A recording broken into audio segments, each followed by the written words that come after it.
আমি ছেড়েই দিতে রাজি আছি সুসভ্যতার আলোক। আমি চাই না হতে নববঙ্গে নবযুগের চালক।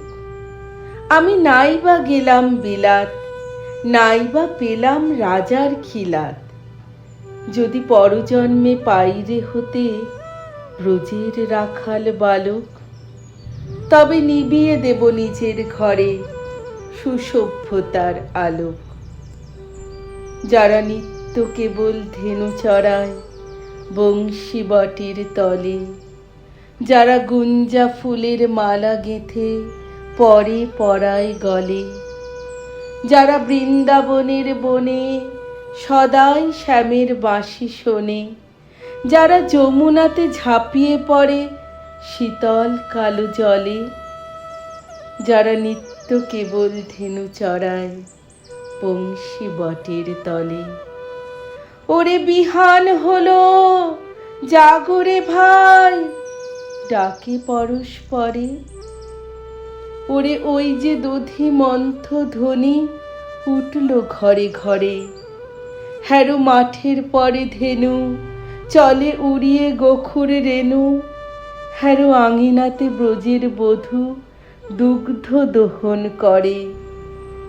ওরে বিহান হলো, জাগরে ভাই, ডাকে পরস্পরে।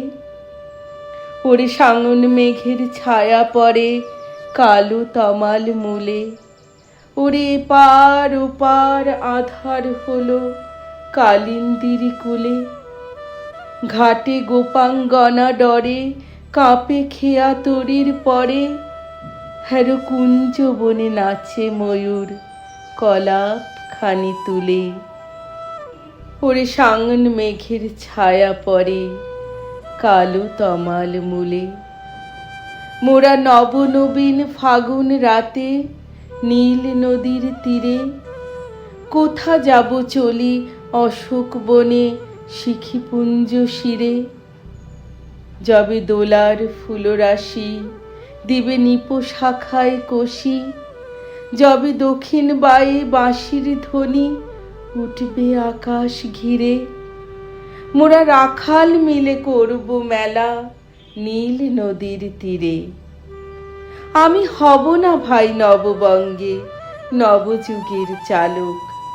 আমি জ্বালাবো না আধার দেশে সুসভ্যতার আলো।